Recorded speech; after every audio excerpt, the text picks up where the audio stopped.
इकाई 5 का भारत बिहार में कृषि और वन संसाधन है। ठीक है, हम संसाधन ऑलरेडी जान चुके हैं पहले।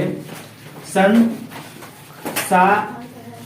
संसाधन का मतलब ये हुआ ये वो चीजें जो हमको सुविधा प्रदान करे। ठीक है, तो कृषि भी एक तरह का हमारे संसाधन है और वन भी हमारे एक तरह का संसाधन है जो हमको सुविधा देता है। ठीक है, अगर कृषि नहीं होता तो हम खाने पीने से लेकर के और भी जानवरों जो खाते हैं, जानवर कृषि से रिलेटेड है, भैंस गाय ये सारा चीज, उनके लिए भी दिक्कत हो जाता। तो कृषि एक संसाधन हो गया, वन भी एक संसाधन है।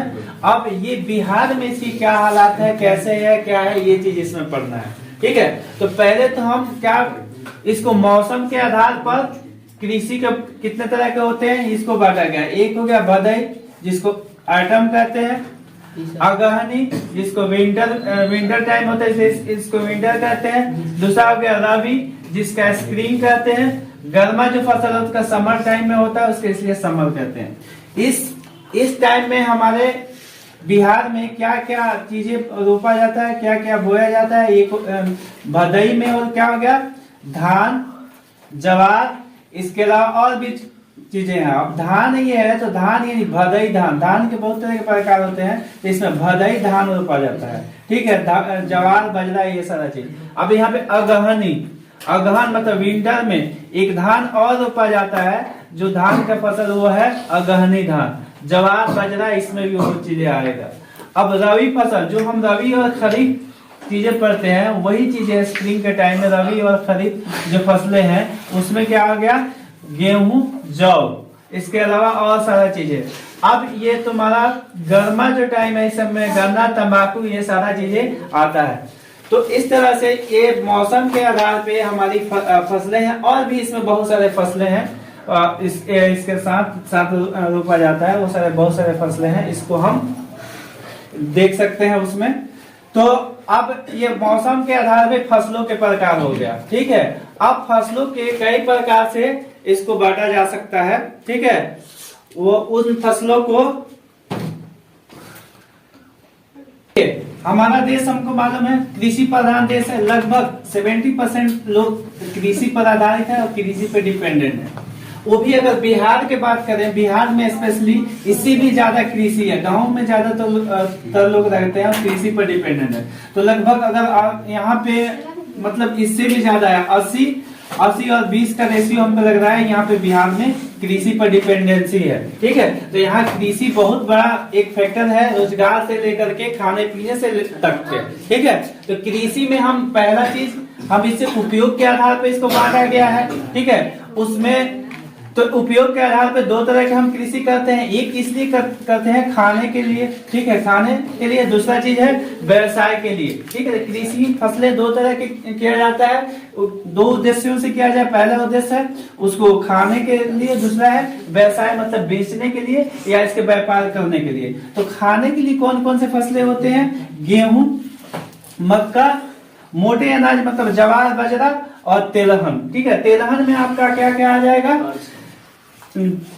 सरसों, तोड़ा, तीसी, सूर्यमुखी, सोयाबीन इत्यादि ज्यादा। लेकिन हमारे बिहार में हमको लग रहा है सूर्यमुखी का खेती होता है, लेकिन ज्यादातर सरसों और ये तोड़ा वगैरह से इससे हम तेल निकालते हैं। ठीक है, तो ये बहुत बड़ा चीज है। दूसरा चीज है आपका व्यवसायिक, जो व्यवसायिक मतलब हम वैसे चीजें, वैसे फसलें जिनको हम व्यवसाय के रूप में हम इससे पैसा, नकदी फसल भी इसको कहा जाता है, नकदी फसल के रूप में हम इससे हम पैसा अर्जित कर सकते हैं। ठीक है, पैसा मनी अर्जित करते हैं। तो हम गन्ना लगाते हैं भारत में, गन्ना के बहुत सारे पैकेट। उस तरह बिहार में भी गन्ना का एक बहुत ज्यादा कंपनी है, इसकी गन्ना मिलें हैं और उस गन्ना मिलों में हम खेती करके ले जाते हैं जो हमको कैश के रूप में पैसा इसके नकदी मिलता है। तो इसलिए गन्ना एक मुख्य नकदी फसल है।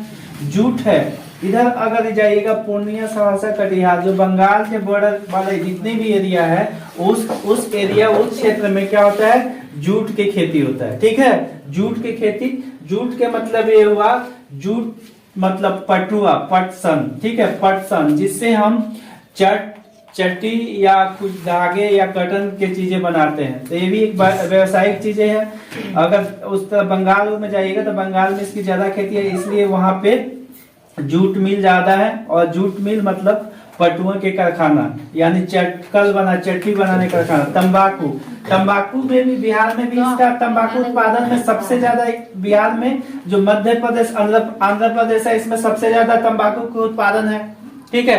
लेकिन अगर हम ये देखें बिहार में भी अच्छा खासा इसका उत्पादन होता है। तो तंबाकू भी एक नकदी फसल है।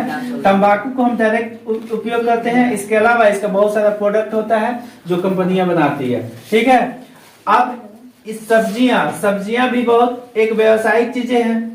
ऐसे खाने के लिए सारा चीजें उपयोग किया जाता है, लेकिन किसान जो इसका उपयोग किसान जो उगाता है वो किस लिए उगाता है? बहुत सारे ज्यादातर सब्जियां ये खाने के लिए नहीं, वो बेचने के लिए, अपने पैसे के लिए उपयोग करते हैं। तो ये तुम्हारा सब्जियां ज्यादातर बड़े बड़े शहरों में, यहाँ की सब्जियां दिल्ली मुंबई हर जगह पर बिकती हैं, ठीक है।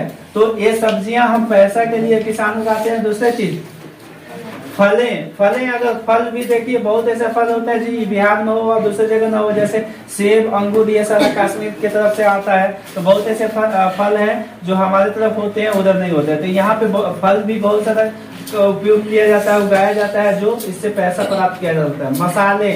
मसाले भी एक नकदी फसल है, मसाला भी नकदी फसल है। मसालों में तुम्हारा क्या क्या आ जाते हैं? ये जो जीरा, मरीच है, तो ज्यादातर अपने बिहार में हो सके कहीं मिलता हो, उधर कटिहार जो गर्मी एरिया है उधर। लेकिन ये ज्यादातर, हाँ, गया एक जगह है, गया बिहार के सबसे गर्म और सबसे ठंडी मौसम है, ठीक है। तो गया में मिलता हो, ठीक। लेकिन इसके अलावा हो सके बिहार में, लेकिन ज्यादातर जीरा मरीच जो गरम मसाले हैं, गरम मसाले साउथ में ही मिलते हैं, ठीक है। तो साउथ में ज्यादातर मिलते हैं।